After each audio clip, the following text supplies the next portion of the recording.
আসসালামু আলাইকুম প্রিয় শিক্ষার্থীবৃন্দু, আশা করি সকলে ভালো আছো। আহ, বরাবরের মতো আজকে আবারও হাজির হলাম আমি, মোহাম্মদ আরিফুল ইসলাম, প্রভাষক প্রাণী বিদ্যা সরকারি আগ্রী কলেজ। তোমাদের ভালোবাসায় অনুপ্রাণিত হয়ে আমি কিন্তু এই যে নিয়মিত ক্লাস নেওয়া শুরু করেছি। আহ, তোমরা যত বেশি ভালোবাসা প্রদর্শন করবে তত বেশি আমি অনলাইনে অ্যাক্টিভ হব এবং তোমাদের এই যে যে ঘাটতিগুলো আছে, হ্যাঁ, মূল ক্লাসের পাশাপাশি সহশিক্ষা কার্যক্রম হিসেবে তোমাদের এই অনলাইন কার্যক্রম দিয়ে দেওয়ার চেষ্টা করবো ইনশাল্লাহ। আশা করি সকলে ভালো আছো। তো কে কোথা থেকে জয়েন করছো আমাকে জানাবো আর কি। আর আমার কথা ঠিক মতো শুনতে পাচ্ছ কিনা সেটা তো সকলে কমেন্টস করে জানাবা, এটা খুবই ইম্পর্টেন্ট। না হলে শুধু ক্লাস নিয়েই যাব, কিন্তু যদি বুঝতে না পারি কেউ বুঝতে পারছে কিনা তাহলে তো সমস্যা। তো আমাকে দ্রুত কমেন্টস করে জানাও তোমরা সকলে শুনতে পাচ্ছ কিনা। সকলে আমাকে কমেন্টস করে জানাও তোমরা আমার কথা শুনতে পাচ্ছ কিনা।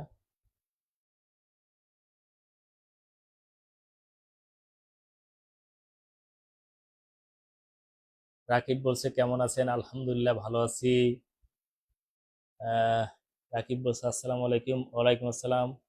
নুরুল হুদা বলছে কেমন আছেন, আলহামদুলিল্লাহ ভালো আছি। আচ্ছা, নুরুল হুদা স্যার আছে, ওকে, তোমার জন্য ভালোবাসা।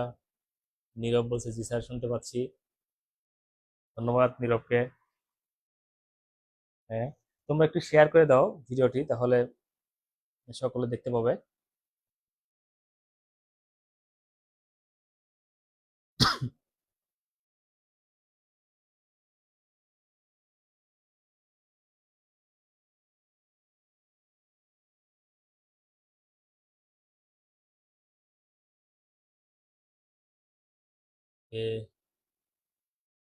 দ্রুত সকলে জয়েন করে পড়ো, আমরা এখনই ক্লাসটা শুরু করে দেবো, বেশি সময় নষ্ট করবো না আমরা।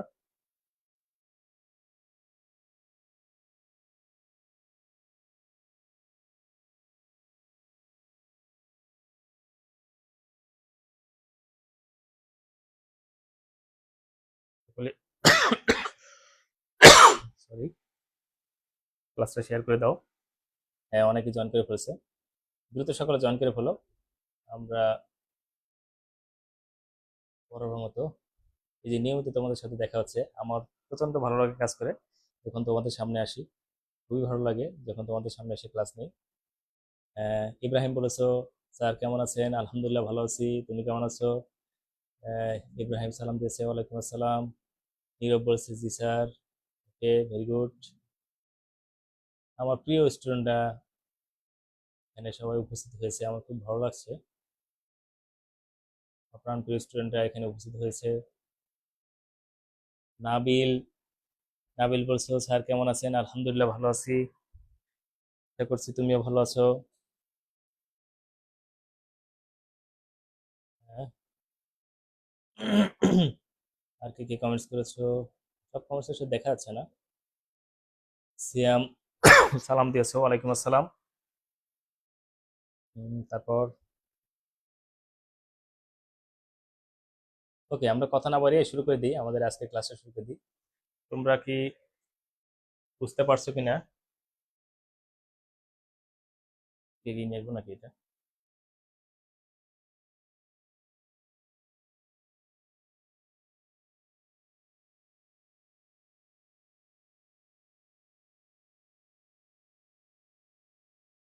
করে নিই।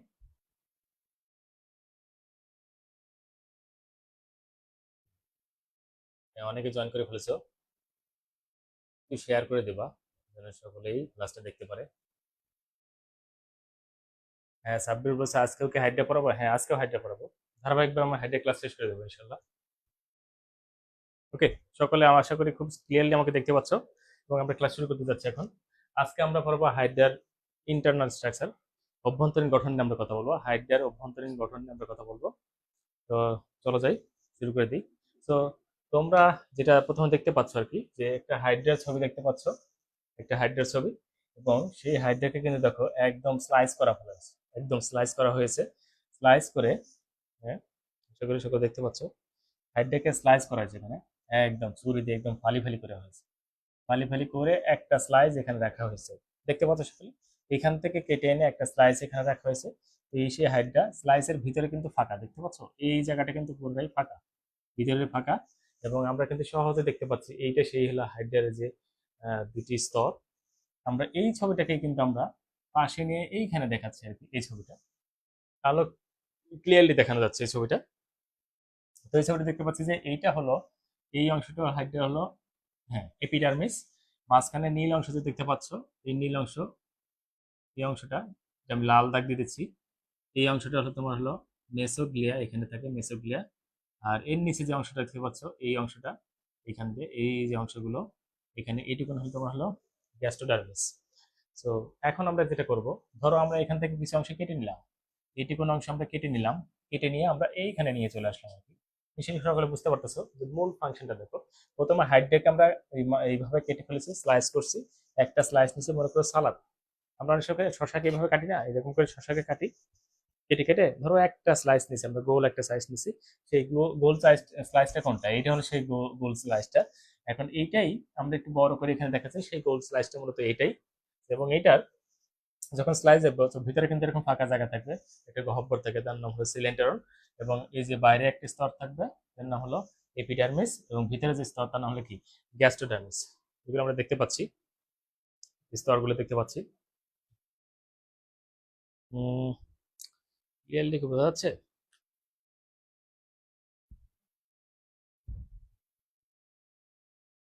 আশা করি বুঝতে পারতেছো। হ্যাঁ, অনেকেই জয়েন করে ফেলেছে আর কি, ভেরি গুড। হ্যাঁ, তো যেটা বলছিলাম আর কি, তাহলে এই অংশটা, সেই অংশটাকে আমরা কিন্তু কেটে এখানে, মানে এখান থেকে এইটুকু অংশ আমরা কাটছি, ধরো এইটুকু অংশ আমরা কেটে নিয়েছি, কেটে নিয়ে এইখানে দেখাচ্ছি। এখন দেখো এখানে পুরো বিষয়টা কিন্তু ক্লিয়ারলি দেখা যাচ্ছে আর কি, যে এই যে বাইরের অংশটা, এই অংশটা এইখান থেকে শুরু করে আমি এইটা আলাদা করে দিচ্ছি। এই অংশটা হলো তোমার হলো সেই এপিডার্মিস। মাঝখানে যে অংশ দেখতে পাচ্ছ, হ্যাঁ, এই অংশটা, এই অংশটা তোমার হলো মেসোগ্লিয়া, এখানে অবস্থান করে। আর এই যে এই একদম ভিতরের দিকে যে অংশটা দেখতে পাচ্ছ এই পর্যন্ত আর কি, এই অংশটুকু সেটা তোমার হলো কি গ্যাস্ট্রোডার্মিস। ওকে, তাহলে প্রথমে হলো এই অংশটা হলো এপিডার্মিস, এটা হলো এপিডার্মিস, তারপর হলো মেসোগ্লিয়া, তারপরে এটুকুন হলো কি গ্যাস্ট্রোডার্মিস। ওকে, ক্লিয়ার? আশা করি সকলে বুঝতে পারতেছো কোথা থেকে আসলো এই জিনিসটা, বোঝাটাই অনেক ইম্পর্টেন্ট। তো আমরা এখানে দেখতে পাচ্ছি যে হাইড্রাকে আমরা স্লাইস করছি, এরকম হাইড্রা ছিল, এরকম আমরা স্লাইস করছি, স্লাইস করে একটা স্লাইস নিয়েছি আমরা, সেই স্লাইসটা হলো এইটা। এই ছবিটা আমরা এখানে ভালো করে দেখিয়েছি, এইটা এটা। এবং দেখো হাইড্রার ভিতরে কিন্তু এরকম ফাঁকা, কিন্তু দেখো এই যে জায়গাটা কিন্তু একদম ফাঁকা ভিতরে, এটা হলো, হ্যাঁ, তাদের যে গহ্বর, হ্যাঁ, সেই গহ্বরটা সিলেন্টার নামক গহ্বর, এটাকে বলে গ্যাস্ট্রোভাস্কুলার গহ্বর বলা হয়, বা পরিপাক সংবহন গহ্বর বলা হয় কি। এটা হলো সেই জায়গাটা। তো ধরো এইভাবে কাটলাম, কাটলে কি হবে, এটা যদি নেওয়া হয় তাহলে এই যে মাঝখানে যে ফাঁকা জায়গাটা দেখতেছি, এই সেই ফাঁকা জায়গাটা হলো সেটা। তো এইখান থেকে আবার আমরা কিছু অংশ কেটে নিয়ে আসছি, কেটে আমরা এখানে নিয়ে আসছি, সেটা হলো এই অংশটা আর কি। তো একদম বাইরের দিকে যেটা দেখতে পাচ্ছ, এই বাইরের যে অংশটা, সেই বাইরের দিকে অংশটা হলো এপিডার্মিস। মাঝখানে যে দেখতেছো নীল কালারের অনেকটা, তোমরা বুঝতে পারতেছো না জানা, তো মাঝখানে যেটা তো আশা করি বোঝা যাচ্ছে আর কি। তো এই অংশটা হলো তোমার কি মেসোগ্লিয়া। এবং তার নিচে যে অংশটা, এটা ভিতরের দিকে একদম, এটা তোমার হলো গ্যাস্ট্রোডার্মিস। তো আজকে আমরা যে অংশ নিয়ে কথা বলবো সেটা হলো এই এপিডার্মিসের যে কোষগুলো আছে এইখানে, এই এপিডার্মিসের যে কোষ, সেই কোষ গুলো নিয়ে আমরা কথা বলবো আর কি, ঠিক আছে? তো এপিডার্মিসে মোটামুটি 7 ধরনের কোষ আছে, মোটামুটি 7 ধরনের কোষ আছে এপিডার্মিসে, মোটামুটি 7 ধরনের কোষ আছে। সকলেই খাতা কলম নিয়ে রেডি হয়ে যাও, এবং আমি যে যে পয়েন্টগুলো বলবো সেই পয়েন্টগুলো কিন্তু অবশ্যই টুকে নেবো আর কি। হ্যাঁ, অথবা যদি বই থাকে বইয়ে ওই পয়েন্টগুলো দাগিয়ে নিবা, তাহলে খুবই ভালো হবে তোমাদের জন্য আর কি। হ্যাঁ, খুবই মনোযোগ দিয়ে ক্লাসটা করো, আশা করি অনেক উপকার হবে তোমাদের। তো এবার আসো সামনের দিকে করছি আমরা। তাহলে আমরা তো বুঝে গেলাম যে এই জায়গাটা হলো তোমার এপিডার্মিস, সেই এপিডার্মিসের যে কোষগুলো আছে সেগুলো নিয়ে কিন্তু আমরা কথা বলবো। অর্থাৎ এখানে যে এপিডার্মিসের কোষগুলো আছে, সেই এপিডার্মিসের কোষগুলো নিয়ে কিন্তু আমরা কথা বলবো। ওকে, এপিডার্মিসের এবং গ্যাস্ট্রোডার্মিস। এপিডার্মিসের কোষের সংখ্যা হলো 5 ধরনের কোষ থাকে, আর গ্যাস্ট্রোডার্মিসের কোষ থাকে, গ্যাস্ট্রোডার্মিসের কোষ থাকে তোমার হলো, হ্যাঁ, এপিডার্মিসে 7 ধরনের কোষ থাকে, আর গ্যাস্ট্রোডার্মিসে কয় ধরনের, 5 ধরনের কোষ থাকে। হ্যাঁ, তো এইখানে তোমার কয় ধরনের কোষ থাকবে, 7 ধরনের কোষ থাকবে। আর এখানে কোষ থাকবে কয় ধরনের, এই যে গ্যাস্ট্রোডার্মিসে এখানে 5 ধরনের কোষ থাকবে। ওকে, 7 ধরনের, আর এখানে কয় ধরনের, 5 ধরনের। তো এইখানে যে 7 ধরনের কোষগুলো থাকে, সেই 7 ধরনের কোষগুলো কি কি, চলো যে আমরা একটু দেখে নিই। হ্যাঁ, 7 ধরনের কোষগুলো কি কি? তো 7 ধরনের কোষ, একটা হলো, হ্যাঁ, পেশি আবরণী কোষ। কি কোষ? এক হলো পেশি আবরণী কোষ, এক পেশি আবরণী কোষ, আবার বলছি এক পেশি আবরণী কোষ। দুই ইন্টারস্টেশিয়াল কোষ। পেশি আবরণী কোষ কোনটা? এই যে কোষটা দেখতে পাচ্ছ, এটা হলো তোমার পেশি আবরণী কোষ। এটা একটা পেশি আবরণী কোষ, এটা একটা পেশি আবরণী কোষ, এটা একটা পেশি আবরণী কোষ, এটা একটা পেশি আবরণী কোষ, এটা একটা পেশি আবরণী কোষ, এটা একটা পেশি আবরণী কোষ। সেখানে অনেকগুলো পেশি আবরণী কোষ দেখতে পাচ্ছি। আবার হ্যাঁ, ইন্টারস্টেশিয়াল কোষ কোনগুলো? ইন্টারস্টেশিয়াল কোষগুলো এই যে দুই পেশি আবরণী কোষের মাঝখানে যে আবার একটা কোষ আছে, এটা হলো তোমার হলো ইন্টারস্টেশিয়াল কোষ। কি কোষ? ইন্টারস্টেশিয়াল কোষ। এবার আসো 3 নাম্বার কোষটা হলো সংবেদী কোষ। এই যেখানে নিমকির মতো যে অংশটা দেখা যাচ্ছে সেটা হলো তোমার কি? সংবেদী কোষ। নিমকির মতো যেটা দেখাচ্ছে সেটা হলো কি? সংবেদী কোষ। সংবেদী কোষ, সংবেদী কোষ। ওকে, সংবেদী কোষ গেল। এবার 4 নাম্বার ছিল স্নায়ু কোষ। স্নায়ু কোষটা কিন্তু তোমরা খেয়াল করবা মেসোগ্লিয়ার ভিতরে কিন্তু অবস্থান করে। দেখো এই যে মেসোগ্লিয়ার ভিতরে এখানে একটা আছে, এই যে এখানে একটা কোষ আছে। এই মেসোগ্লিয়ার অবস্থার ভিতরে কিন্তু স্নায়ু কোষগুলো অবস্থান করে। তাহলে আমরা কয় ধরনের কোষের কথা বললাম? আমরা 4 ধরনের কোষের কথা বলেছি। 1 নাম্বার পেশি আবরণী কোষ। সবাই সবাই নিজে নিজে রিমাইন্ডার দাও নিজেকে এবং মনে মনে বলার চেষ্টা করো অথবা জোরে জোরে বলার চেষ্টা করো। হ্যাঁ, 1 নাম্বার হলো পেশি আবরণী কোষ। আমরা পড়তেছি কি? হ্যাঁ, এপিডার্মিসের যে কোষগুলো আছে, এপিডার্মিসে 7 ধরনের কোষ থাকে। এপিডার্মিসে 7 ধরনের কোষ থাকে। সেই এপিডার্মিসের 7 ধরনের কোষগুলো নিয়ে আমরা কথা বলছি। 1 নাম্বার হলো পেশি আবরণী কোষ। 1 নাম্বার কি? পেশি আবরণী কোষ। 2 নাম্বার ইন্টারস্টেশিয়াল কোষ। 2 নাম্বার কি? ইন্টারস্টিশিয়াল কোষ। 1 নাম্বার পেশি আবরণী কোষ, 2 নাম্বার ইন্টারস্টিশিয়াল কোষ, 3 নাম্বার সংবেদী কোষ। 3 নাম্বার কি? সংবেদী কোষ। 3 নাম্বার হলো সংবেদী কোষ। 4 নাম্বার হলো স্নায়ু কোষ। 4 নাম্বার কি? স্নায়ু কোষ। আমরা দেখতে পাচ্ছি এইখানে আছে স্নায়ু কোষগুলো আছে। হ্যাঁ, স্নায়ু কোষ। এবার 5 নাম্বার হলো গ্রন্থি কোষ। গ্রন্থি কোষ এখানে দেওয়া নাই, বাট এখানে দেখো দেওয়া আছে সুন্দর করে। এইটা হলো গ্রন্থি কোষ। 5 নাম্বার হলো গ্রন্থি কোষ। 5 নাম্বার কি? গ্রন্থি কোষ।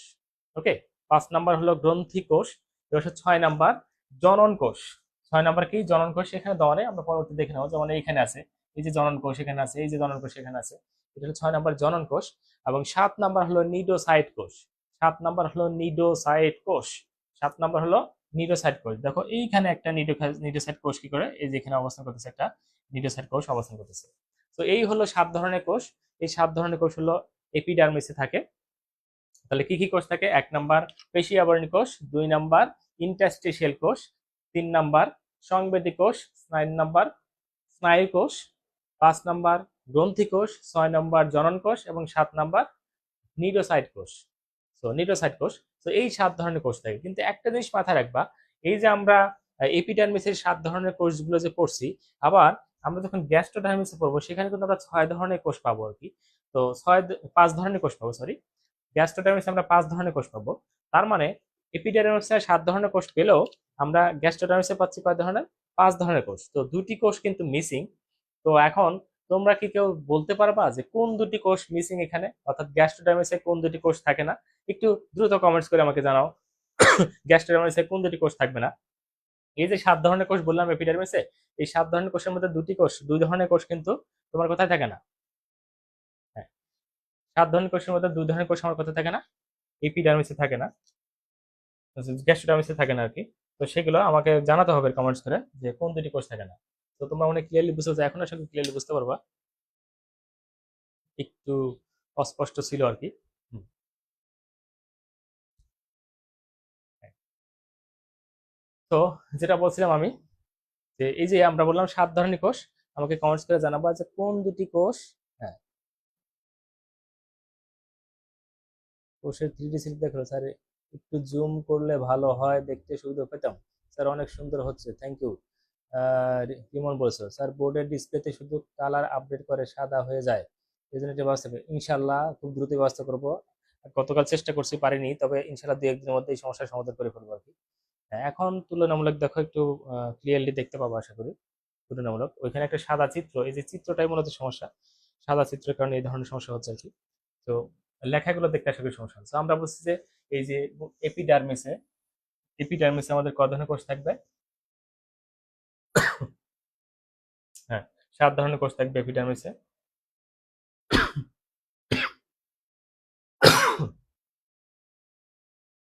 এপিডার্মিসে আমার 7 ধরনের কোষ থাকবে। হুম, তো এপিডার্মিস, এই সেই এপিডার্মিস। এপিডার্মিস আমার কয় ধরনের কোষ থাকবে বা বহিত এর কোষসমূহ সব মিলে কয় ধরনের কোষ থাকবে? এই যে 7 ধরনের কোষ থাকবে। কয় ধরনের? 7 ধরনের কোষ থাকবে। ওকে, 7টি ধরনের কোষ থাকবে। তো চলো যাই আমরা একটা একটা করে সেই কোষগুলো আমরা করতে থাকে আর কি। তো তোমাদের কাছে আমি বলেছি যে এপিডার্মিসে 7 ধরনের কোষ থাকে, কিন্তু গ্যাস্ট্রোডার্মিসে কিন্তু 5 ধরনের কোষ থাকে। গ্যাস্ট্রোডার্মিসে কোন দুটি কোষ অনুপস্থিত থাকে সেটা আমাকে কমেন্টস করে জানাবা। হ্যাঁ, দেখা যাক, একজনে কিন্তু এখনো বলেনি যে কোন দুটি কোষ থাকে না, জানাবো আর কি। ওকে, এবার আসো। তো যেটা বলছিলাম আর কি, তো আমরা প্রথমে যে এপিডার্মিসের কোষগুলো শিখতেছি, তার মধ্যে প্রথম কোষটা হলো কি, পেশি আবরণী কোষ নিয়ে আমরা কথা বলবো। পেশি আবরণী কোষ। তো পেশি আবরণী কোষের জাস্ট অবস্থানটা আমি দেখিয়ে দিচ্ছি আর কি। দেখো, এই একটা পেশি আবরণী কোষ, এখানে একটা, এই একটা পেশি আবরণী কোষ এখানে। হ্যাঁ, এটা একটা পেশি আবরণী কোষ, দেখতে পাচ্ছ, এই একটা। আবার এইখানে একটা এরকম পেশি আবরণী কোষ। ধরো পেশি আবরণী কোষ কোনগুলা, ধরো যে পাতিল উল্টো করে রাখা হয়েছে, উল্টা পাতিল, উল্টা পাতিল, উল্টা পাতিল গুলো হলো কি, পেশি আবরণী কোষ। পথে পাতিল, পথে পেশি আবরণী কোষ। পথে পাতিল, পথে পেশি আবরণী কোষ। এই যে উল্টা করে পাতিল গুলো রাখা আছে, সেগুলো তোমার হলো কি, পেশি আবরণী কোষ। উল্টা পাতিল, হ্যাঁ। তো আমি নর্মালি এইভাবে দেখানোর চেষ্টা করি, তাহলে আরো ভালো করে বুঝতে পারবো। ধরো যে উল্টা করে এরকম পাতিল সাজানো আছে, এই যে উল্টা পাতিল, এই যে উল্টা পাতিল। উল্টা পাতিলটা হলো কি, পেশি আবরণী কোষ, উল্টা পাতিল, হ্যাঁ। এই উল্টা পাতিল, উল্টা পাতিল। তো দেখতে পাচ্ছ, উল্টা পাতিল এঁকে ফেললাম একটা। ভিতরে নিউক্লিয়াস থাকবে, কোষ গহ্বর থাকবে, হ্যাঁ, সূত্র থাকবে, মায়োনিন। ওকে, যাই হোক, এই হলো উল্টা পাতের যেগুলো, সেগুলো হলো তোমার পেশি আবরণী কোষ। দেখছো কোথায়, এগুলো তো সবচেয়ে বেশি অবস্থান করতেছে, তাই না, পরিমাণে সবচেয়ে বেশি। হ্যাঁ। তো এখন চলো পেশি আবরণী কোষগুলো নিয়ে আমরা বিস্তারিত পড়ে পড়ে ফেলি আর কি। তো দেখা যায়, প্রথম যেটা বলছে যে এই যে পেশি আবরণী কোষ আকারে কিন্তু সবচেয়ে কি হয়, বড় হয়। পেশি আবরণী কোষগুলো আকারে সবচেয়ে বড় হয়। পেশি আবরণী কোষগুলো কি হয়, আকারে সবচেয়ে বড় হয়ে থাকে। এক নাম্বার, পেশি আবরণী কোষগুলো আকারে সবচেয়ে বড় হয় এবং তারা কি হবে, সংখ্যা কি হবে, অনেক বেশি হবে। তুমি দেখতে পাচ্ছ একটু আগে যে আমরা দেখালাম আর কি, তাদের সংখ্যা কিন্তু অনেক বেশি। সংখ্যা কিন্তু অনেক বেশি। পেশি আবরণী কোষগুলো আকারে বড় হয় এবং তাদের সংখ্যা কি, অনেক বেশি। আচ্ছা, একটু ক্লিয়ার করার চেষ্টা করতেছি বোর্ডটা।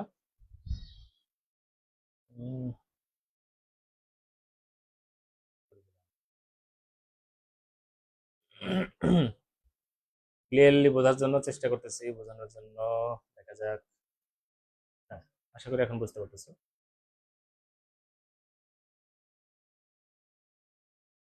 এইটা, ওকে।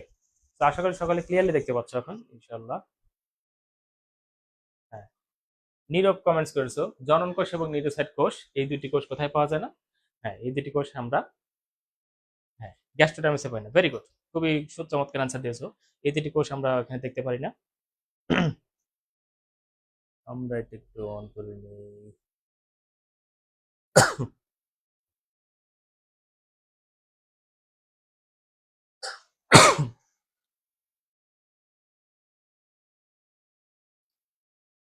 ওকে, জনন কোষ এবং আমরা কি কোষ, নিউরোসাইট কোষ, এই দুটি কোষ কিন্তু তোমার কোথায় পাওয়া যায় না, গ্যাস্ট্রোডার্মিসে পাওয়া যায় না। তো যাই হোক, আমরা সামনে এগোচ্ছি আর কি। তো আমরা যেটা বলছিলাম আর কি, যে এই যে পেশি আবরণী কোষ নিয়ে কথা বলছি, তোমরা পয়েন্ট টু পয়েন্ট, তোমরা হলো পেশি আবরণী কোষকে একটা পয়েন্ট করো। হ্যাঁ, একটা পয়েন্ট করো, এই পয়েন্টের আন্ডারে কিছু পয়েন্ট তোমাদের লিখতে হবে।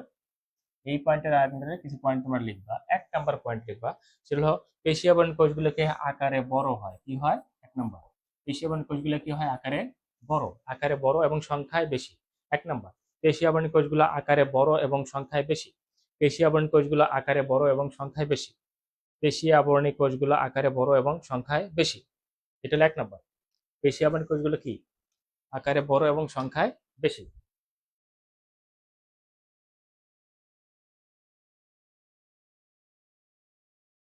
পেশি আবরণী কোষগুলো আকারে বড় এবং সংখ্যায় বেশি। ওকে,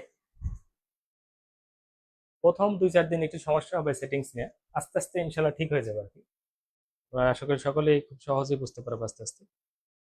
তো যেহেতু এটা স্টার্টিং, ক্যামেরাতে একটু সমস্যা আছে, ক্যামেরার সমস্যার সমাধান হয়ে গেলে তোমাদের সব সমস্যার সমাধান হয়ে যাবে। তো যাই হোক, তো আমরা বললাম কি, 1 নাম্বার পয়েন্ট, পেশি আবরণী কোষ বলতেছি। এই পেশি আবরণী কোষগুলোকে আকারে বড় এবং সংখ্যা কি, বেশি। পেশি আবরণী কোষগুলো আকারে বড় এবং সংখ্যায় বেশি, এক। 2 নাম্বার আসো। 2 নাম্বার আমরা চলে যাচ্ছি যে এই কোষগুলো কেমন হয়, গোলাকার, কোণাকার হয়ে থাকে। দেখো, কোণাকার, তো এইরকম কোণার মতো চিন্তা করো, এই যে কোণাকার, কোণাকার কোষগুলো কি হয়ে থাকে, কোণাকার এবং দেখতে নাশপাতি আকৃতির। এখন নিশ্চয়ই প্রশ্ন করবো, স্যার নাশপাতি দেখতে কেমন? ওই জন্য একটা নাশপাতির ছবি এখানে দেখে দিয়েছি, দেখো, এই যে নাশপাতি, হ্যাঁ, দেখতে পাচ্ছ এখানে নাশপাতির ছবি এখানে দেখা যাচ্ছে। তো আমরা বলতেছি যে পেশিয়াবরণী কোষগুলো কি কোন আকার এবং তারা নাশপাতি আকৃতি। কোন আকার এবং তারা নাশপাতি আকৃতি। পেশিয়াবরণী কোষগুলো কোন আকার এবং নাশপাতি আকৃতি। আবার বলছি, পেশিয়াবরণী কোষগুলো কোন আকার এবং নাশপাতি আকৃতি। তোমরা সকালে দেখতে পাচ্ছ কি? তাহলে 1 নম্বর বললাম পেশি আবরণী কোষগুলো সংখ্যায় অনেক বেশি এবং তারা কি হয় বড় হয়ে থাকে। 2 নম্বর পেশি আবরণী কোষগুলো কোন আকার এবং দেখতে কি নাশপাতি আকৃতি। 2 গেল। 3 নম্বর আমরা এইটা যখন আমরা বর্ণনা করব তখন এই চিত্রটা সাহায্য নিয়ে বর্ণনা করলে আমাদের খুব সহজ হবে, বুঝতে অনেক সহজ হবে আর কি। চলো যাই দেখি এটা নিয়ে আমরা এই চিত্রের সাহায্যে আমরা বর্ণনা করি। তো কিভাবে বর্ণনা করবো দেখো চিত্রের সাহায্যে। তো প্রথমে আসো, আমরা দেখতে পাচ্ছি যে মিউকাস দানা। তোমরা এখানে দেখতে পাচ্ছ মিউকাস দানা। মিউকাস দানা দিয়ে একটা পয়েন্ট তৈরি করবা। মিউকাস দানা দিয়ে একটা পয়েন্ট তৈরি করবো। তোমরা কিভাবে লিখবা সেটা, যে এই যে পেশিয়াবরণী কোষগুলো আছে তার এই প্রান্তটা হলো চওড়া প্রান্ত। এই প্রান্তটা কি প্রান্ত? চওড়া। এই প্রান্তটা কি প্রান্ত? চওড়া প্রান্ত। পেশিয়াবরণী কোষগুলোর যে চওড়া প্রান্ত আছে সেখানে কি থাকে, এই যে দেখতে পাচ্ছ এই যে এরকম এরকম অংশগুলো, এগুলো হলো মিউকাস দানা। কি দানা? মিউকাস দানা। তাহলে আমরা বলবো পেশিয়াবরণী কোষগুলো চওড়া প্রান্তে কি থাকে? মিউকাস দানা থাকে।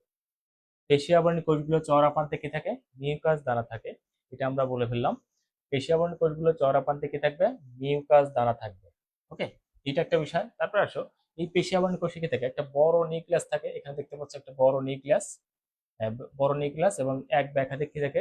গহ্বর থাকে। সো যখন এখানে একটা গহ্বর আছে, এই একটা গহ্বর, তারপরে এইখানে একটা গহ্বর দেখা যাচ্ছে, এইখানে একটা গহ্বর দেখা যাচ্ছে। তাহলে পেশি আবরণী কোষগুলো কি থাকে? একটা বড় নিউক্লিয়াস এবং থেকে এক বা একাধিক কি থাকে? গহ্বর থাকে। আমরা আবার বলছি, পেশি আবরণী কোষগুলো কি থাকে? একটি বড় নিউক্লিয়াস এবং এক বা একাধিক কি থাকে? গহ্বর থাকে। তো আমরা যে পয়েন্টগুলো বলতেছি সেই পয়েন্টগুলোকে আরেকটু রিপিট করি আর কি। তো আমরা প্রথম বললাম কি পেশি আবরণী কোষগুলো কি সংখ্যায় অনেক বেশি এবং আকারে কি বড়। সংখ্যা অসংখ্য এবং আকারে কি বড়, এবং এর আকৃতিটা কেমন? ওকে, এই আকৃতি হলো তোমার কি কোণাকার। কোণাকার হতে পারে বা নাশপাতি আকৃতির। আমরা এখানে নাশপাতির ছবি দেখতে পাচ্ছি। কোণাকার বা নাশপাতি আকৃতির। কোণাকার বা কি আকৃতির? নাশপাতি আকৃতির। তাহলে এগুলো হলো কি কোণাকার বা নাশপাতি আকৃতির হয়ে থাকে আর কি। এটা আমরা জানতে পারলাম। তো এবার আসো, আমরা বললাম যে এই যে পেশি আবরণী কোষ আছে, সেই পেশি আবরণী কোষ আছে এই যে চওড়া প্রান্ত যেটা, সেই চওড়া প্রান্তে কি থাকবে? মিউকাস দানা থাকবে। তার পেশি আবরণী কোষের চওড়া প্রান্তে মিউকাস দানা থাকবে। এটা একটা পয়েন্ট হলো। তারপরে কি বললাম, এই যে পেশি আবরণী কোষের একটি বড় নিউক্লিয়াস থাকে এবং এক বা একাধিক কি থাকে? গহ্বর থাকে। পেশি আবরণী কোষগুলোর বড় নিউক্লিয়াস থাকে এবং এক বা একাধিক কি থাকে? গহ্বর থাকে। এবং আমরা আরো জানতে পারলাম যে এরপরে পয়েন্টে আমরা চলে যাচ্ছি আর কি, যে এই যে পেশিয়াবরণী কোষগুলো দেখো এদিক থেকে সূত্রকের মতো কিছু অংশ বের হয়ে আসছে। এই যে সূত্রক দেখতে পাচ্ছ, এই সূত্রক হলো মায়োনিম সূত্র। হ্যাঁ, মায়োনিম সূত্র। তাহলে পেশি আবরণী কোষগুলোর গোড়ার দিক থেকে কি আসছে? মায়োনিম সূত্রক রয়েছে। ওকে, পেশি আবরণী কোষগুলোর গোড়ার দিক থেকে কি আছে? মায়োনিম সূত্রক রয়েছে, সেটা আমরা দেখতে পেলাম। ওকে, এরপরে যে অংশে চলে যাচ্ছে আমরা, মায়োনিম সূত্র গেল। এবং তোমরা দেখতে পাচ্ছ যে এই যে পেশি আবরণী কোষগুলো দেখো, এইখানে দেখো একটা পেশি প্রবর্ধক রয়েছে। এই একটা চওড়া দেখো বাড়তি অংশ রয়েছে। যে চাপা প্রান্ত সেখানে কি আছে? প্রসারিত দুটি অংশ রয়েছে। পেশিয়াবরণী কোষের যে চাপা প্রান্ত সেখানে কি আছে? হ্যাঁ, পেশিয়াবরণী কোষের এই অংশটা হলো চাপা প্রান্ত। সেই চাপা প্রান্তে দেখো এই যে বাড়তি অংশ রয়েছে, এটা একটা, এগুলো বাড়তি অংশ। এই বাড়তি অংশগুলো হয় পেশি প্রবর্ধক বলা হয়। এই বাড়তি অংশগুলোকে বলা হয় পেশি প্রবর্ধক। ওকে, এই যে চওড়া প্রান্ত থাকে, এই চওড়া প্রান্তের এই বাড়তি অংশগুলো বলা হয় পেশি প্রবর্ধক বলা হয়ে থাকে। তো এই হলো বিষয়। তো আমরা মোটামুটি পেশি আবরণী কোষগুলোর এই গঠন নিয়ে আমরা কথা বলে ফেললাম। তো চলো যাই আমরা একবার হাইলাইট করি এই পেশি আবরণী কোষের হাইলাইট। তো আমরা 1 নম্বর পয়েন্টে বলছি কি পেশি আবরণী কোষগুলো কি সংখ্যায় অসংখ্য এবং আকারে কি বড়। এক 1 নম্বর পড়েছি। 2 নম্বর পড়েছি আমরা এই যে পেশি আবরণী কোষগুলো আছে, এই যে পেশি আবরণী কোষ আছে সেখানে আমরা কি দেখতে পাচ্ছি, যে পেশি আবরণী কোষগুলো যে এই যে গোড়ার দিকে কি থাকে। হ্যাঁ, তো পুরো আকৃতির নিয়ে আমরা কথা বলবো। পেশি আবরণী কোষগুলো আকৃতি কেমন? আকৃতি কি নাশপাতি আকৃতি বলতে পারি, অথবা কোণাকার। এভাবে কোণাকার। পেশি আবরণী কোষগুলো কি 2 নম্বর কি বললাম? কোণাকার বা নাশপাতি আকৃতি, সেটা বললাম। তারপরে কি বললাম, যে এই যে পেশি আবরণী কোষগুলো আছে সেই কোষের যে চওড়া প্রান্ত আছে, সেই চওড়া প্রান্তে কি আছে? মিউকাস দানা আছে। মিউকাস দানা বিদ্যমান। তারপর বললাম পেশি আবরণী কোষের একটি বড় নিউক্লিয়াস আছে এবং এক বা একাধিক কি রয়েছে? গহ্বর রয়েছে। একটি বড় নিউক্লিয়াস রয়েছে এবং এক বা একাধিক কি রয়েছে? গহ্বর রয়েছে আর কি। তারপর আসো, এই পেশি আবরণী কোষগুলোর চাপা অংশ থেকে কিছু কি বেরোছে, সুতের মতো কিছু অংশ বেরোছে, এগুলোর নাম হলো মায়োনিম সূত্র বের হয়েছে। এছাড়া এই পেশি আবরণী কোষগুলোর যে চাপা প্রান্ত, হ্যাঁ, সরু প্রান্ত যেটা আছে সেই প্রান্ত থেকে দেখো বর্ধিত অংশ বেরিয়েছে, এই বর্ধিত অংশকে বলা হয় কি পেশি প্রবর্ধক বলা হয়। এগুলো বলা হয় কি পেশি প্রবর্ধক। তো এর সাথে সাথে কিন্তু আমাদের এই পয়েন্টটা শেষ হয়ে গেল। ওকে, তো এবার আসো আমরা পেশি আবরণ কোষগুলোর কাজ দেখবো, তারা আসলে কি কি কাজ করে সেটা আমরা একটু টুকে রাখবো। ওকে, তো 1 নাম্বার পয়েন্ট হলো কি যে তারা দেহকে কি করে, হ্যাঁ, দেহের আবরণ নির্মাণ মাধ্যমে কি করে দেহকে রক্ষা করে। তো আমরা যদি এখানে হাইড্রা দেখি এরকম, যে হাইড্রা, একটা হাইড্রা, ধরো হাইড্রা, তো হাইড্রার দেহের যে আবরণ হবে, হ্যাঁ, দেহের যে আবরণ হবে সেই এই আবরণটা কে নির্মাণ করে দিচ্ছে, ধরো এখান থেকে পেশি আবরণ কোষ আছে, সেই পেশি আবরণ কোষগুলো হাইড্রার দেহের আবরণ তৈরি করে দিচ্ছে, সেই কথাটা এখানে বললো। এবার কি হয় যে হাইড্রার দেহে, হাইড্রার যে পেশি আবরণ কোষগুলো আছে সেখানে কি এই মিউকাস দানাগুলো আছে না, সেই মিউকাস দানাগুলো থেকে কি হয়, রস নিঃসৃত হয়। এই রস নিঃসৃত হয়ে কি করে কিউটিকল গঠনে সাহায্য করে, এটা দাগ দিয়ে নাও ওই জায়গাটা, হ্যাঁ, মিউকাস দানা থেকে যে রস নিঃসৃত হয় সেই রসের মাধ্যমে কি করে এই কিউটিকল গঠনে সাহায্য করে এবং দেহকে কি রাখে, পিচ্ছিল রাখতে সাহায্য করে। হ্যাঁ, মিউকাস দানা নিঃসরণের মাধ্যমে দেহকে পিচ্ছিল রাখে, পিচ্ছিল রাখে, আরো কি করে তাদেরকে কিউটিকল গঠনে কি করে সাহায্য করে। এবং এই কোষিকার যেগুলো আছে, ধরো যে পেশিয়াবন কোষগুলো কোষিকাতে আছে, তো সেই তারা কি করে, তারা হলো এই পেশিয়াবন কোষগুলোর ফাঁকে ফাঁকে নিউরোসাইট কোষগুলোকে কি করে ধারণ করে, এরকম নিউরোসাইট কোষ থাকে এখানে, সেই নিউরোসাইট কোষগুলোকে কি করে তারা ধারণ করতে পারে আর কি। সেই হলো ব্যাপার। আরো কি করে যে পেশি প্রবর্ধক গুলো আমরা দেখেছি, যেগুলো যেগুলো পেশি প্রবর্ধক, এই যে পেশি প্রবর্ধক, এটা কিন্তু খুব দ্রুত সংকুচিত হতে পারে। এর বৈশিষ্ট্য হলো যে তারা দ্রুত সংকুচিত হতে পারে। তো তারা দ্রুত সংকুচিত হওয়ার মাধ্যমে কি করতে পারে, দেহের মানে সংকোচন করতে সাহায্য করে। এটা খুবই গুরুত্বপূর্ণ একটা পয়েন্ট, যে এই পেশি প্রবর্ধক গুলো কি হতে পারে, দ্রুত সংকুচিত পারে, সংকুচিত হয়ে, হ্যাঁ, তারা সংকোচন করতে, দেহের সংকোচন করতে কি করে সাহায্য করে থাকে। তো এই হলো বিষয়। এবার সব পরের পয়েন্টে চলে যাচ্ছে আমরা। ইন্টারস্টেশিয়াল কোষ, ইন্টারস্টেশিয়াল কোষ, পেশি আবরণী কোষগুলো শেষ, এখন আমরা বলতেছি ইন্টারস্টেশিয়াল কোষ।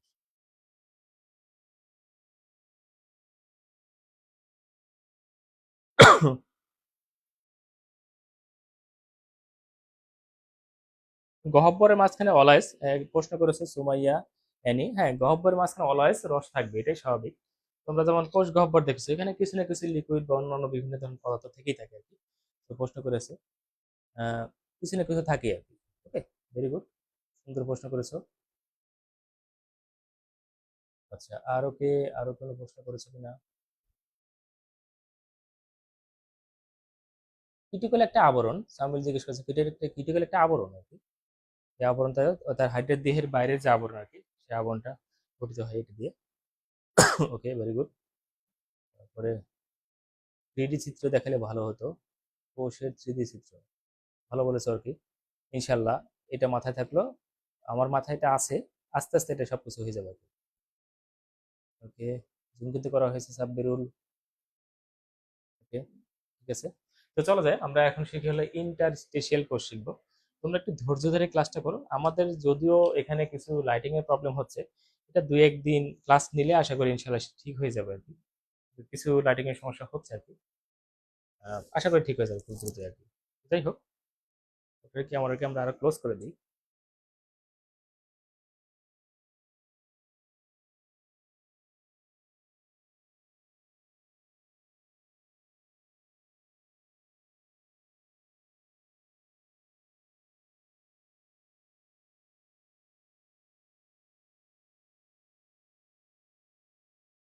ওকে, আশা করি সকলে ক্লিয়ারলি দেখতে পাচ্ছ।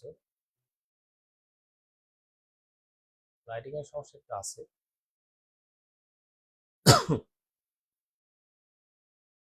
ওকে, চলো যাই, ইন্টারস্টেশিয়াল কোষ নিয়ে আমরা কথা বলি। ইন্টারস্টেশিয়াল কোষ, তো বুঝতেই পারতেছো যে ইন্টার, তোমরাই বলো ইন্টার মানে কি।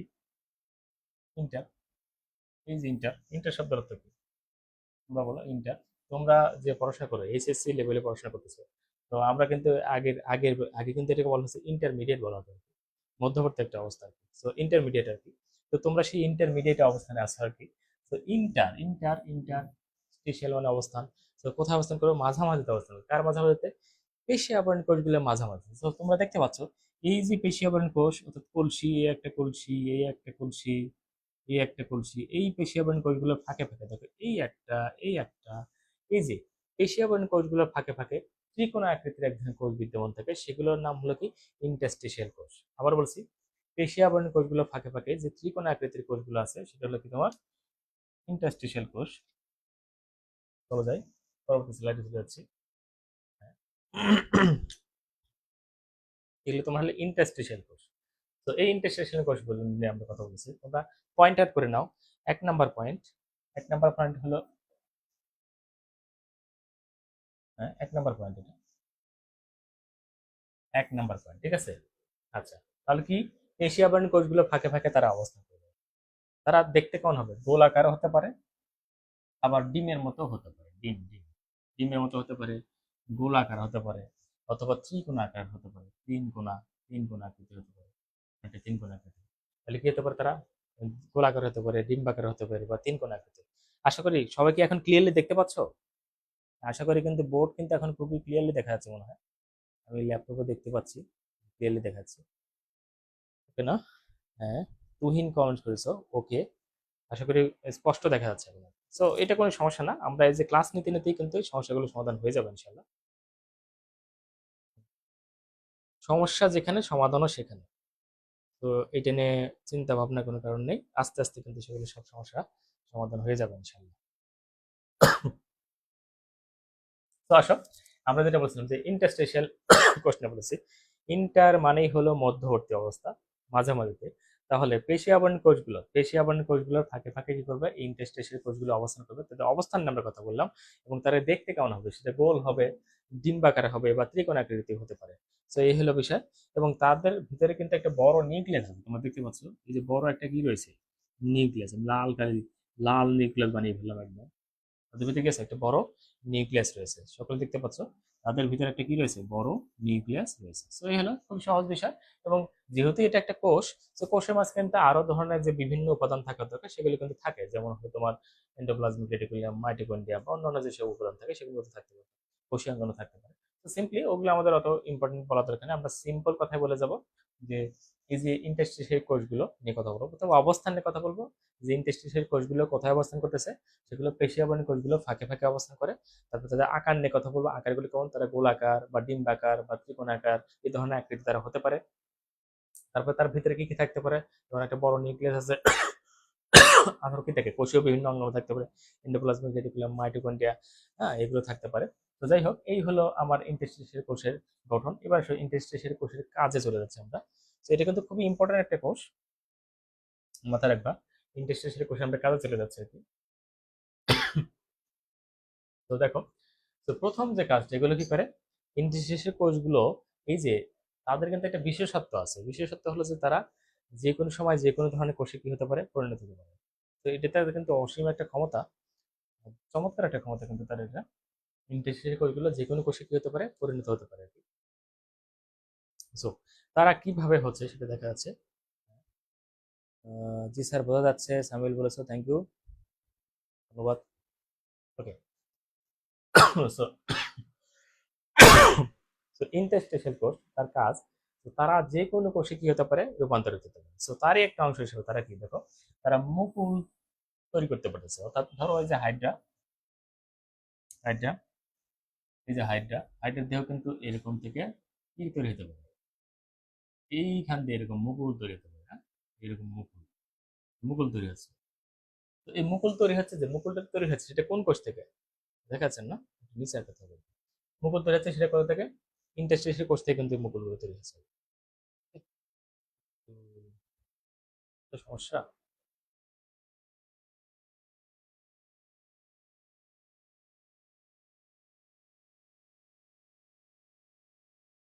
সমস্যার শেষ নাই।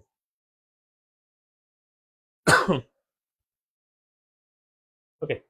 সো ইন্টারস্টিশিয়াল কোষগুলো থেকে কি তৈরি হয়? মুকুল তৈরি হচ্ছে, ঠিক আছে। তো এই একটা বিষয়। তারপরে জনন কোষ তৈরি হচ্ছে, তোমরা একটু দেখো এখানে, এই হাইড্রার দেহের এই উপরের অংশ থেকে কিন্তু কোন জনন কোষ তৈরি হয়? অর্থাৎ শুক্রাশয় তৈরি হয়। আর নিচের দিক থেকে হয় স্ত্রী জনন কোষ তৈরি হয়। So, এই জনন কোষগুলো যে তৈরি হচ্ছে সেগুলো কোথায়? এই ইন্টারস্টিশিয়াল কোষ থেকে কিন্তু তৈরি হচ্ছে। তাহলে আমরা বললাম যে হাইড্রার যে দেহে যে মুকুল তৈরি হচ্ছে সেটা কোথা থেকে তৈরি হচ্ছে? ইন্টারস্টিশিয়াল কোষ তৈরি হচ্ছে। আবার হাইড্রের দেহে যে তোমার কি জনন কোষ তৈরি হচ্ছে, সেগুলো কোথা থেকে? ইন্টারস্টিশিয়াল কোষ হচ্ছে। এছাড়াও যে হাইড্রের দেহে নিউরোসাইট কোষ থাকে, আমরা জানি পেশি আবরণ কোষগুলো ফাঁকে ফাঁকে কিন্তু কি থাকে? এই নিউরোসাইট কোষগুলো থাকে। এই নিউরোসাইট কোষগুলো আমি এমনি নর্মালি দেখানোর চেষ্টা করি। ধরো এটা একটা লেয়ার, এটা একটা পেশি আবরণী কোষ, এই পেশি আবরণী কোষ। তারপর ধরো এইটা একটা পেশি আবরণী কোষ, পাতিল ধরো একদম পাতিল। এই যে এই পেশি আবরণ, দুই পেশি আবরণী কোষের ফাঁকে কিন্তু তারা কি করে, নিউরোসাইট কোষও থাকতে পারে। তো সেই নিউরোসাইট কোষগুলো কিন্তু এখান থেকে কিন্তু তৈরি হতে পারে। নিউরোসাইট কোষ কোনখান থেকে তৈরি হতে পারে? ইন্টারস্টিশিয়াল কোষ থেকে কিন্তু এই নিউরোসাইট কোষ তৈরি হতে পারে। ইন্টারস্টিশিয়াল কোষ থেকে কি তৈরি হবে? নিউরোসাইট কোষ তৈরি হবে। এবার আসো, আচ্ছা কি হচ্ছে, আর যে কোনো ধরনের কোষেও তারা পরিণত হতে পারে, পরিণত কোষে এটা দরকার নাই। হ্যাঁ, কোনো কোনো কোষে কি করে এরা পুনর্গঠন করতে কি করে সাহায্য করে। তো ধরো এই হাইডটাকে আমরা এখান থেকে কেটে ফেললাম আর কি, মাঝখান থেকে। যদি এরকম হয় হাইডটাকে মাঝখান থেকে ভাবে কেটে ফেললাম, তো মাঝখান থেকে কেটে ফেললে কি হবে? দুটো অংশ তৈরি হয়ে গেল। এই দুটো অংশ তৈরি হয়ে পরে কিন্তু আবার নতুন করে এই নিচের অংশ থেকে এই উপর অংশ তৈরি হবে এরকম, আবার উপর অংশ থেকে এরকম নিচের অংশ তৈরি হবে, দুটি পার্ট তৈরি হবে। তো মানে একটু ভালো করে বুঝে আর কি। ধরো হাইডটাকে আমরা কেটে ফেললাম, একটা হাইড্রা, এরকম একটা হাইড্রা আছে, তাকে আমরা মাঝখান থেকে কেটে ফেলবো। মাঝখান থেকে কেটে ফেললে হবে। ধরো আমরা এই অংশটাকে বাদ দিচ্ছি আর কি, আমরা একটু এই অংশটাকে বাদ দিই। ধরো এটা হলো নিচের অংশ আছে, এই অংশটা এখানে গেল। এখন এই নিচের অংশ থেকে কি হবে? উপর অংশ তৈরি হবে। এই যে তৈরি হলো আর কি, এই অংশটা তৈরি হলো, এই অংশটা কোন কোষ দিয়ে তৈরি হবে? অবশ্যই সেটা ইন্টারস্টিশিয়াল কোষের মাধ্যমে তৈরি হবে। তো সেটা কিন্তু একটা বিষয়। এবার আসো, এই যে হাইড্রার পুনরুৎপত্তি ক্ষমতা, এটাই সেই হলো পুনরুৎপত্তি ক্ষমতা, সেটা নিয়ে কিন্তু কথা বলা হয়েছে যে প্রতিনিয়ত তারা পুনরুত্থিত হতে পারে আর কি। তো খুবই গুরুত্বপূর্ণ একটা বিষয়। এবার আসো আমরা পরবর্তী অংশে চলে যাচ্ছি, যে খুবই গুরুত্বপূর্ণ একটা প্রশ্ন, যে টোটিপোটেন্ট কি? টোটিপোটেন্ট কি? টোটিপোটেন্ট কি? হ্যাঁ, ভালো করে খেয়াল করো, টোটিপোটেন্ট কি? এটা কিন্তু অনেক গুরুত্বপূর্ণ একটি প্রশ্ন। হ্যাঁ, তোমাদের জন্য খুবই গুরুত্বপূর্ণ একটি প্রশ্ন, টোটিপোটেন্ট কি? হ্যাঁ, টোটিপোটেন্ট কাকে বলে? তো খুবই সিম্পল হিসাব, যে হাইড্রার যে দেহের যত কোষ আছে, ধরো আমি এটা একটা হাইড্রা কাচ্ছি, হাইড্রা, হাইড্রার দেহে যত কোষ আছে, হাইড্রার দেহে যত কোষ আছে, কোষিকাগার থেকে জীবন শেষ। হ্যাঁ, হাইড্রার দেহে যত কোষ আছে, সেই কোষগুলো কি হবে? প্রতি 45 দিন অন্তর অন্তর, প্রতি 45 ডেজ অন্তর অন্তর সে দেহের যত কোষ আছে সবগুলো কোষ ইন্টারস্টেশিয়াল কোষ দ্বারা কি হয়? প্রতিস্থাপিত হয়। আবার বলছি, হাইড্রার দেহে যত ধরনের কোষ আছে, যত কোষ আছে, সবগুলো কোষ প্রতি 45 দিন, অর্থাৎ 45 ডেজ পর পর কি হয়? ইন্টারস্টেশিয়াল কোষ দ্বারা কি হয়? প্রতিস্থাপিত হয়। আর এই ঘটনাটাকে বলা হয় কি? টোটিপোটেন্ট। এই ঘটনাকে বলা হয় কি? টোটিপোটেন্ট।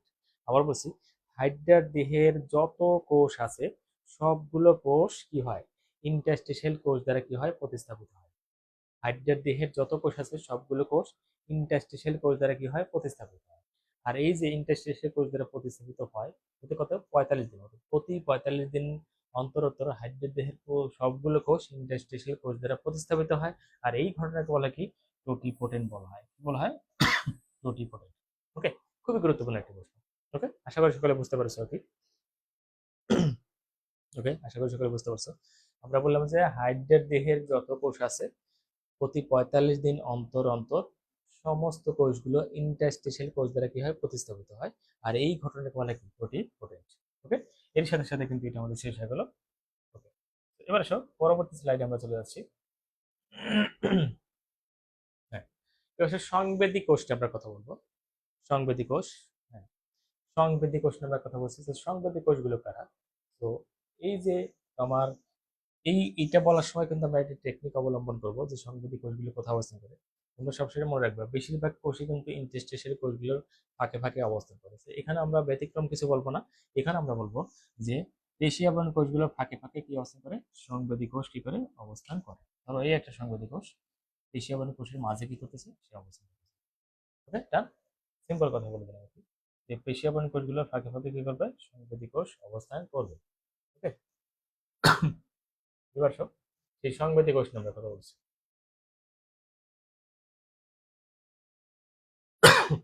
সংবেদী কোষ, তো তোমরা দেখতে পাচ্ছ এখানে একটা সংবেদী কোষের ছবি দেখা যাচ্ছে আর কি, একটা সংবেদী কোষের ছবি দেখা যাচ্ছে আর কি।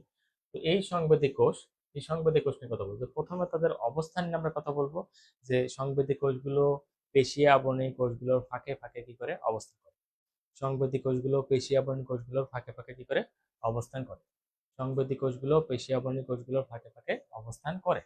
তো সেই সংবেদী কোষে কি আছে এবং সবচেয়ে বেশি থাকে কোথায় দেখো, সংবেদনশীল জায়গা যেগুলো আছে সেই জায়গাগুলোতে কিন্তু এই সংবেদী কোষগুলো বেশি থাকে। সংবেদনশীল জায়গাগুলো কোনগুলো, ধরো কোর্সিকাতে থাকে, কোর্সিকা, তারপর কোথায় থাকবে হাইপোস্ট্রম, তারপর কি পাদচাকতি, এই জায়গাগুলোতে কিন্তু সবচেয়ে বেশি থাকে। তোমরা দাগ দিয়ে নাও, কোর্সিকাতে সবচেয়ে বেশি থাকবে সংবেদী কোষ, তারপর কি হাইপোস্ট্রমে যেমন থাকবে, আর হলো পাদচাকতিতে চারদিকে সবচেয়ে বেশি দেখা যায়। এটা কিন্তু খুব গুরুত্বপূর্ণ একটা তথ্য যে কোর্সিকা, হাইপোস্ট্রম এবং পাদচাকতি এই তিনটি জায়গায় কিন্তু এই সংবেদী কোষগুলো কি থাকে সবচেয়ে বেশি থাকে। ওকে, কোর্সিকা, হাইপোস্ট্রম এবং পাদচাকতি। হ্যাঁ, তো ধরো এই চিত্রটা, এই কোর্সিকা, তাহলে এই কোর্সিকায় থাকবে কোর্সিকা, এক হলো কোর্সিকায় সংবেদী কোষগুলো বেশি থাকবে, দুই হলো এই যে হাইপোস্টমে সংবেদী কোষগুলো থাকবে, আর হলো এই যে পাদচাকতি আছে এই পাদচাকতি কি হবে সংবেদী কোষগুলো সবচেয়ে বেশি থাকবে। এবার আসো সেই সংবেদী কোষগুলো আমরা দেখতে পাচ্ছি, সংবেদী কোষগুলো কিন্তু একটি প্রান্ত আছে, এটা হলো মুক্ত প্রান্ত, এই দিকে বলে মুক্ত প্রান্ত, ভিতরের দিকে আর কি। তো বিষয়টা হলো এরকম, ধরো যদি আমি এরকম দেখাই, এরকম একটা কোষ আঁকলাম, এরকম একটা কোষ, পেশি আবরণী কোষ, এটা একটা পেশি আবরণী কোষ,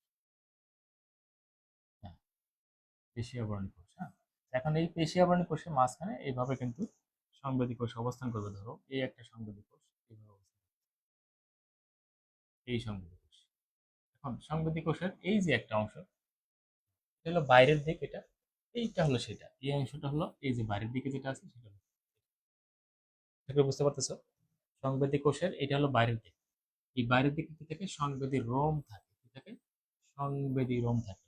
তাহলে সংবেদী কোষের বাইরের দিকে কি থাকে সংবেদী রোম থাকে, সংবেদী কোষের বাইরের দিকে কি থাকে সংবেদী রোম থাকে আর কি। আচ্ছা, আর সংবেদী কোষের নিজে একটা বড় কি থাকে নিউক্লিয়াস থাকবে, সেটা তোমরা বলবা। এবং সংবেদী কোষের ভিতরের দিকে এই দিকে আর কি, এরকম এইদিকে, এদিকে থেকে এই যে নোডিউল থাকে, নোডুল এক বা একাধিক নোডুল যুক্ত স্নায়ুরোম থাকে, এক বা একাধিক নোডুল যুক্ত স্নায়ুরোম থাকে। তাহলে এই যে এই চিত্র ধরে যদি তুমি কেউ পড়ে ফেলো, তাহলে কিন্তু তোমার কাছে পড়াটা অনেক সহজ লাগবে। ঠিক আছে, সংবেদী, হ্যাঁ সংবেদী রোম থাকবে। তো আমাকে জিজ্ঞেস করছে সুমাইয়া এনি জিজ্ঞেস করছে যে রোম কি। রোম হলো সুতার মতো একটা অংশ, চুলের মতো একটা অংশ, ঠিক আছে, যেটা দিয়ে ধরো এই যে হাইড্রেট দেহের বাইরের দিকে, ধরো আমার এই বাইরের দিকে যদি কোনো তাপ লাগে শরীরের বাইরের দিকে, তো তাপ লাগার সঙ্গে সঙ্গে কিন্তু আমার সংবেদী যে কোষগুলো আছে তারা কিন্তু সংবেদন নিয়ে আমাকে বুঝিয়ে দেবে এখানে যে টেম্পারেচার অনেক বেশি।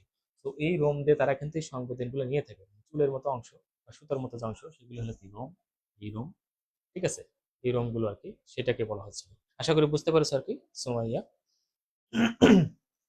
ওকে, তো এই যে আমরা বললাম আর কি যে আমরা পুরো সংবেদী কোষটাকে দেখতে পাচ্ছি, সংবেদী কোষের যে বাইরের দিকটা থাকে, হ্যাঁ সেই বাইরের দিকে কি থাকে সংবেদী রোম, যে সাধারণত যে রোম বা চুলের মতো অংশ বা সুতার মতো অংশগুলো ঠিক আছে সংবেদন গ্রহণ করে আর কি, সংবেদী রোম। এই এই সংবেদী কোষের ভিতরে একটা বড় নিউক্লিয়াস আছে, এবং কি আছে সংবেদী কোষের যে ভিতরের দিকে এই যে এই অংশটা কিন্তু এই জায়গাটা, আর এই অংশটা কিন্তু এই জায়গাটা, বুঝতে পারতেছি এই জায়গাটা। তো এটাকে জাস্ট এইভাবে ঘুরে দাও, ধরো এটা এইভাবে আছে, আমি এইভাবে দেখি আর কি, এটা আছে এরকম, এইটাকে জাস্ট এইভাবে ঘুরে এই যেখানে নিয়ে যাবো, তাহলে দেখি এই জায়গাটা কিন্তু উপরে চলে যাচ্ছে, আর এই জায়গা দুটো কোথায় এই যে নিচে চলে আসছে, ঠিক আছে। তাহলে সংবেদী কোষের যে বাইরের দিকে কি থাকে সংবেদী রোম থাকে, আর সংবেদী কোষের যে ভিতরের দিকে সেখান থেকে নডিউল যুক্ত, এই যে নডিউল গুটিকাময় যে অংশ, গুটিকাময় অংশ ইংলিশে বলে নডুল, বাংলায় বলে গুটিকাময় অংশ, এই গুটিকাময় অংশ এক বা একাধিক নডুল যুক্ত কি থাকে স্নায়ু রোম থাকে, ঠিক আছে স্নায়ু রোম থাকে। আশা করি বুঝতে পারছো আর কি। তো পুরো জিনিসটা আমরা হাইলাইট করে দিচ্ছি যে সংবেদী কোষগুলো কি পেশি আবরণী কোষগুলোর ফাঁকে ফাঁকে এই সংবেদী কোষগুলো কি করে অবস্থান করে, পেশি আবরণী কোষগুলোর ফাঁকে ফাঁকে কি থাকে সংবেদী কোষগুলো কি করে অবস্থান করে সেটা আমরা জানলাম। এবার শিখলাম যে এই যে সংবেদী কোষ আছে সেটা সবচেয়ে বেশি কোথায় থাকে, এক হলো হাইড্রার যে কোর্সিকা, এই যে কোর্সিকা সেই কোর্সিকায় সবচেয়ে বেশি থাকবে, তারপর হাইড্রার যে হাইপোস্টম সেখানে থাকবে, আর কোথায় হাইড্রার যে পাদচাকতি এখানে পাদচাকতি সেই পাদচাকতি সবচেয়ে বেশি থাকবে। তারপরে শিখলাম যে এই যে সংবেদী কোষের যে বাইরের দিকে সেখান থেকে এটা সংবেদী রোম থাকে আর কি, আর সংবেদী কোষের নিজে একটা বড় নিউক্লিয়াস আছে, এবং সংবেদী কোষের যে ভিতরের দিকে সেখানে এক বা একাধিক নোডেল যুক্ত কি থাকে স্নায়ু রোম থাকে। তো আশা করি সকলে বুঝতে পেরেছো আর কি। এসব কাজটা কি হবে তুমি বুঝে যাও বিষয়টা। এটা হলো বাইরের পরিবেশ, ধরো এই বাইরের পরিবেশ থেকে তাপ বা অন্য কোনো বিষয় উদ্দীপনা সে এখান থেকে গ্রহণ করবে। ওকে, এটা অন্য কালার দেখাচ্ছি। হ্যাঁ, এখান থেকে উদ্দীপনা সে গ্রহণ করবে, গ্রহণ করে এই সংবেদী কোষ হয়ে একদম এইখানে এই যে মেসোগ্লিয়া যেখানে থাকে সেই মেসোগ্লিয়াতে অন্য কোষ থাকে, সেই কোষের নাম হলো স্নায়ু কোষ। এখানে তোমার কি থাকবে, এরকম স্নায়ু কোষ থাকবে। এই স্নায়ু কোষে কিন্তু এই তথ্যটা সে প্রেরণ করে দেবে। এটাই হলো তার কাজ। তাহলে বাইরের দিক থেকে সংবেদী কোষ স্নায়ুরোম দ্বারা, হ্যাঁ স্নায়ুরোম না, এই যে বাইরের দিক থেকে কি সংবেদী রোম দ্বারা স্নায়ু উদ্দীপনা নিয়ে কিন্তু এই সংবেদী কোষ এই স্নায়ুরোমের মাধ্যমে স্নায়ু কোষে কোথায় কি করবে, প্রেরণ করবে। এটাই হলো তাদের কাজ, এটা খুবই গুরুত্বপূর্ণ কাজ। ওকে, এবার আসো, এই স্লাইডটা শেষ হয়ে গেলো, এবার সব পরের স্লাইডে আমরা চলে যাচ্ছি। এবার শিখবো আমরা স্নায়ু কোষ। স্নায়ু কোষ শিখবো। তো আমরা একটু আগে যে বললাম সংবেদী কোষ, সংবেদী কোষ কিন্তু স্নায়ু কোষের সাথে একটা কানেকশন তৈরি আছে। কারণ সংবেদী কোষগুলো হলো পরিবেশ থেকে উদ্দীপনা নিয়ে সেটা কোথায় প্রেরণ করে, সেটা হলো স্নায়ু কোষে প্রেরণ করে। তো এখানে তোমরা চিত্র দেখতে পাচ্ছ, এই যে একটা সংবেদী কোষ আছে, এই যে সংবেদী কোষ, হ্যাঁ, এই সংবেদী কোষ আছে, দেখো এই সংবেদী কোষ থেকে ধরো ওই পরিবেশ থেকে কোনো উদ্দীপনা এই সংবেদী কোষ হয়ে এখানে চলে আসলো। এই জায়গাটার নাম হলো মেসোগ্লিয়া। এই মেসোগ্লিয়া মাঝখানে দেখো আগে থেকে কিন্তু এই যে স্নায়ু কোষ কিন্তু বিদ্যমান, বুঝছো, এই যে স্নায়ু কোষ, এই একটা স্নায়ু কোষ, এখানে কিন্তু আর একটা স্নায়ু কোষ আছে, স্নায়ু কোষ। এই স্নায়ু কোষের সাথে কিন্তু সরাসরি কিন্তু সংবেদী কোষ কিন্তু যুক্ত আছে। কারণ সংবেদী কোষের কাজই হলো যে বাইরে থেকে উদ্দীপনা নিয়ে কিন্তু এই স্নায়ু কোষে দিয়ে দেওয়া। তো স্নায়ু কোষ সেই উদ্দীপনা নিয়ে আবার কিন্তু সারা দেহে ছড়িয়ে দেবে, খুবই গুরুত্বপূর্ণ একটা পয়েন্ট। তো আমরা সেই স্নায়ু কোষ নিয়ে কিন্তু আমরা এখন কথা বলবো। ওকে, এবার চলো আমরা স্নায়ু কোষে চলে যাচ্ছি।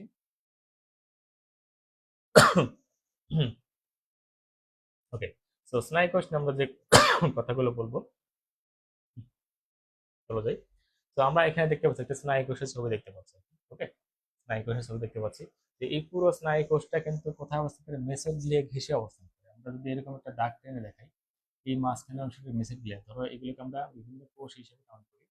এর ভিতরের দিকে কোষ গ্যাস্ট্রোডার্মিস কোষ, আর এগুলো এপিডার্মিসের কোষ। ধরো কথার কথা, এগুলো এপিডার্মিসের কোষ এগুলো। আর এই যে মাঝখানে ফাঁকা জায়গাটা আছে, এইখানে কিন্তু তোমার হলো এটা হলো মেসোগ্লিয়ার স্তর। তো এই মেসোগ্লিয়ার স্তরে কিন্তু এই স্নায়ু কোষগুলো সুন্দর করে গড়ে কিন্তু থাকে। মানে কি, স্নায়ু কোষের অবস্থানটা কোথায়, সে হলো মেসোগ্লিয়ার মাঝে কি করে অবস্থান করে। খেয়াল করো বিষয়টা, স্নায়ু কোষ কিন্তু মেসোগ্লিয়ার মাঝে কিন্তু অবস্থান করে, খুবই গুরুত্বপূর্ণ একটা বিষয়। এখন সেই যে স্নায়ু কোষগুলো আছে সেগুলো কিন্তু এক বা একাধিক নোডিউল যুক্ত। দেখো এইখানে একটা নোডিউল আছে স্নায়ু কোষে, হ্যাঁ, আবার এখানে একটা নোডিউল আছে, এখানে একটা নোডিউল দেখতে পাচ্ছি। ওকে, আবার এই যে স্নায়ু কোষ আছে সেই স্নায়ু কোষে একটা কি রয়েছে, বড় নিউক্লিয়াস রয়েছে। হ্যাঁ, এই জিনিসগুলো রয়েছে। এই হলো বিষয়। আর স্নায়ু কোষের কাজগুলো কি হবে, স্নায়ু কোষ হলো যে তোমার সংবেদী কোষ থেকে উদ্দীপনা নিয়ে সে কোথায় প্রেরণ করবে, সারা দেহে কি করবে, পরিবহন করে দেবে। এটাই হলো তোমার হলো স্নায়ু কোষের কাজ। তো আমরা একটু দেখে নিই একটু চিত্রের মাধ্যমে। এই যে আমরা এখানে যে চিত্র সেটা দেখেই বুঝতে পারবো যে সংবেদী কোষ থেকে উদ্দীপনা নিল, সংবেদী কোষ থেকে উদ্দীপনা স্নায়ু কোষ নিল। দেখো এই যে সংবেদী কোষ থেকে উদ্দীপনা নিয়েছে, এইগুলো হলো স্নায়ু কোষ, সেই উদ্দীপনাগুলো নিয়েছে, নিয়ে সে কিন্তু সারা দেহে কিন্তু সে পরিবহন করবে। এই হলো তোমার হলো স্নায়ু কোষের কাজ। তো এটা শেষ হয়ে গেল। এবার আমরা চলে যাবো হলো গ্রন্থি কোষে চলে যাচ্ছি। ওকে, আর অল্প কিছুক্ষণ সময় ক্লাস নেব, নিয়ে আমরা এটা শেষ করে দেবো। কি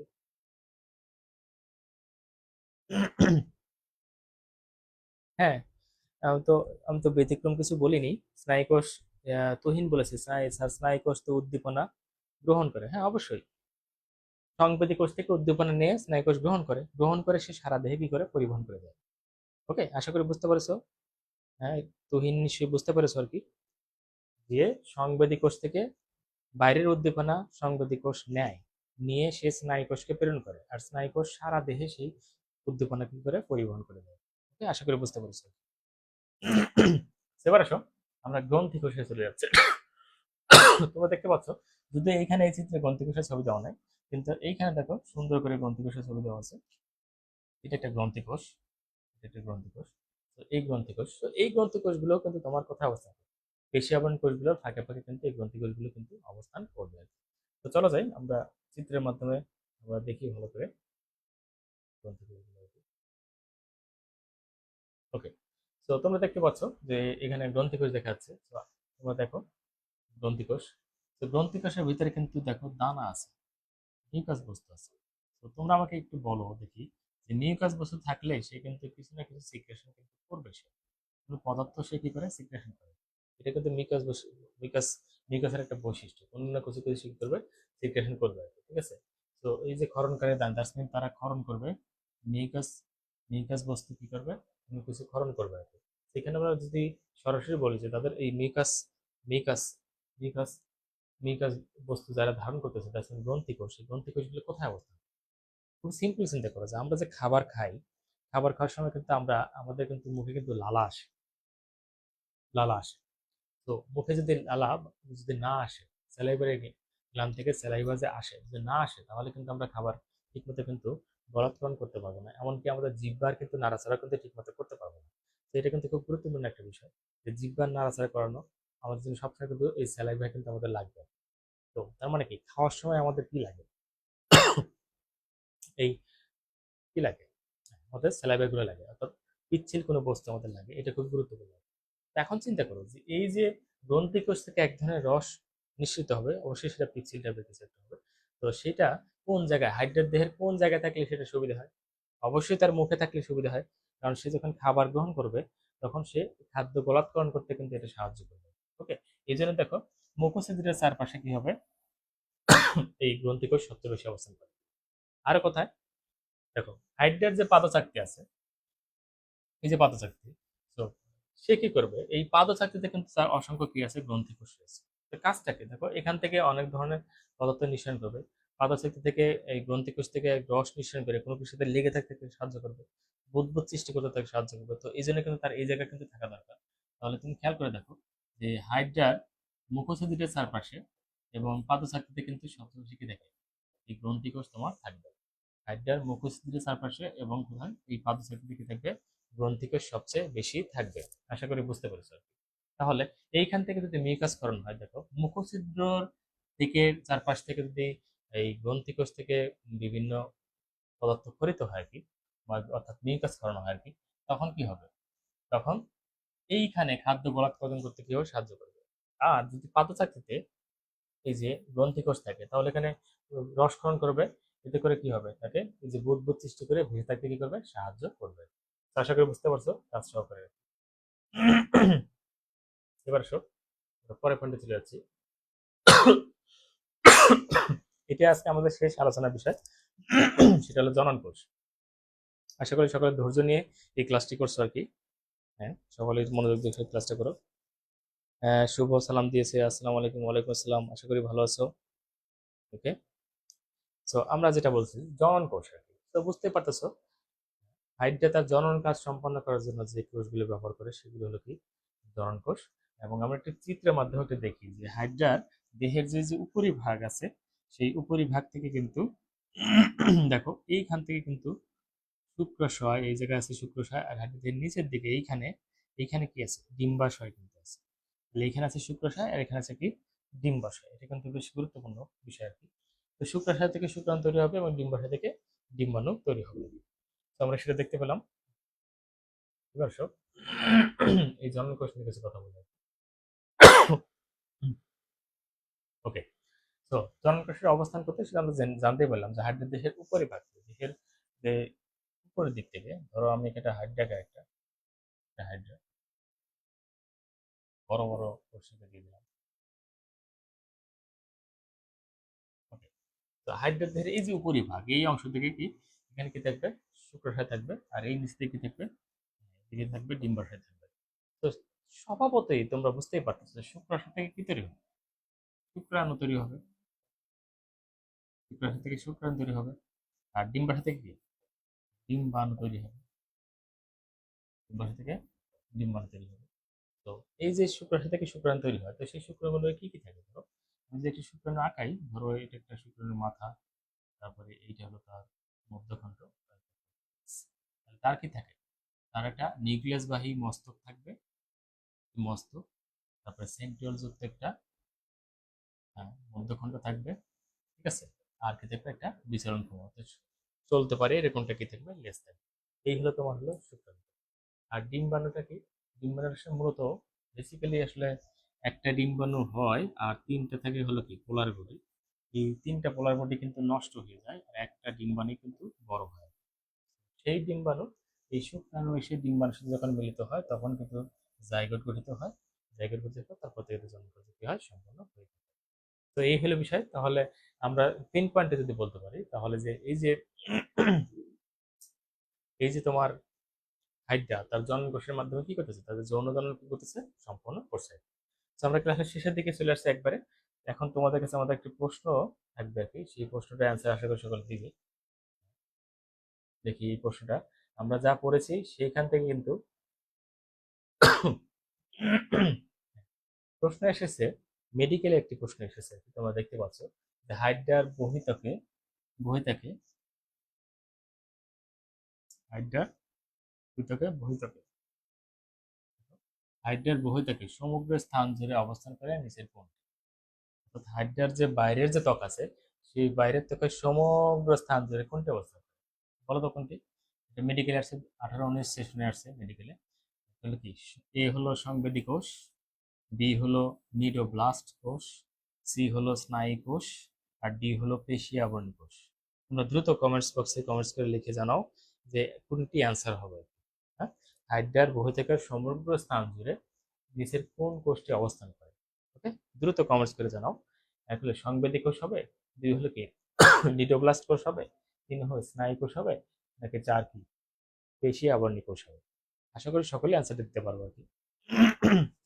হ্যাঁ, আমি কমেন্টস করে তোমাদের রিপ্লাই দেবো। যারা যারা সঠিক অ্যান্সার দিয়েছো তাদেরকে রিপ্লাই দেবো।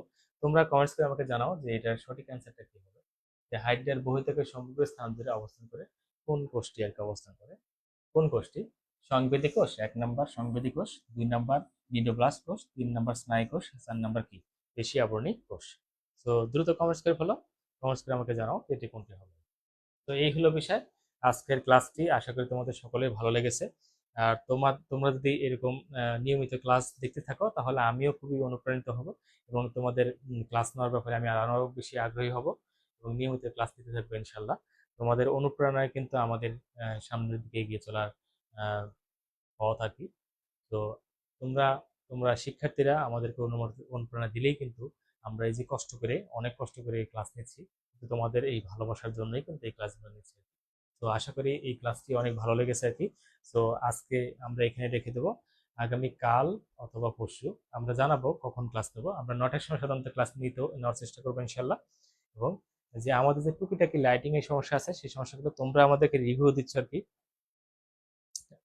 তোমরা আমাকে রিভিউ দিচ্ছ যে স্যার এটা করলে ভালো হয়, এটা করলে ভালো হয়। So, তোমাদের রিভিউগুলো কিন্তু আমি নিচ্ছি আর কি। এবং আমারও কিছু চিন্তা ভাবনা আছে, আমি জানি যে এই জায়গাগুলো ডেভেলপ করলে আরো ভালো হবে, তোমরা আরো উপকৃত হবে আর কি। তো আমি সবসময় চেষ্টা করব তোমাদের আরো ভালো কিছু করার। তোমাদের জন্য কিন্তু আমি অনেক চেষ্টা করেই যাচ্ছি কন্টিনিউসলি, যেন তোমরা আরো ভালো করতে পারো। তো এই হলো বিষয়। তো আমার জন্য সকলে দোয়া করবে, আমি যেন সুস্থ থাকতে পারি এবং তোমাদের নিয়মিত ক্লাস নিতে পারি ইনশাল্লাহ। সকলকে শুভেচ্ছা জানিয়ে আজকের মতো এখানে শেষ করছি। আমি মোহাম্মদ আরিফুল ইসলাম। সকলে ভালো থেকো। আসসালামু আলাইকুম।